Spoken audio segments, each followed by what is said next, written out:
Anne of Green Gables by Lucy Maud Montgomery, narrated by John Rayburn.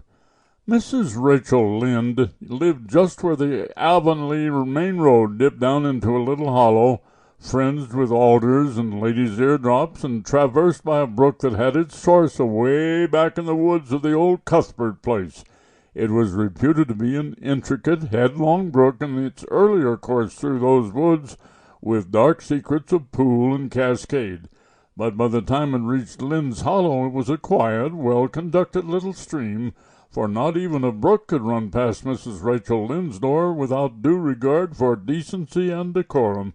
It probably was conscious that Mrs. Rachel was sitting at her window, keeping a sharp eye on everything that passed from brooks and children up, and that if she noticed anything odd or out of place, she would never rest until she had ferreted out the whys and wherefores thereof.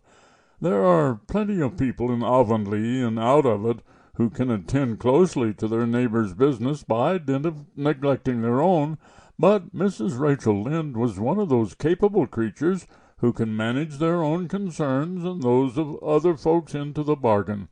She was a notable housewife. Her work was always done, and well done. She ran the sewing circle, helped run the Sunday school, and was the strongest prop of the Church Aid Society and Foreign Missions Auxiliary.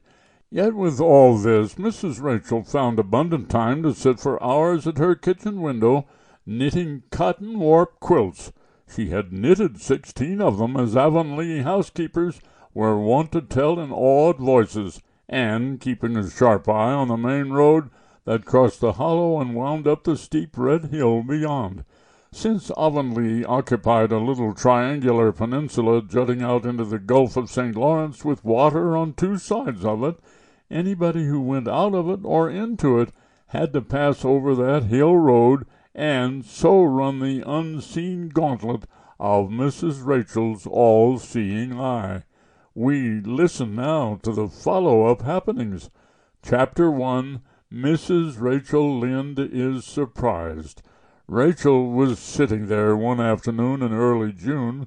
The sun was coming in at the window warm and bright. The orchard on the slope below the house was in a bridal flush of pinky-white bloom, hummed over by a myriad of bees. Thomas Lynde, a meek little man whom Avonlea people called Rachel Lynde's husband, was sowing his late turnip seed on the hill field beyond the barn, and Matthew Cuthbert ought to have been sowing his on the big red brook field away. Sample complete. Ready to continue?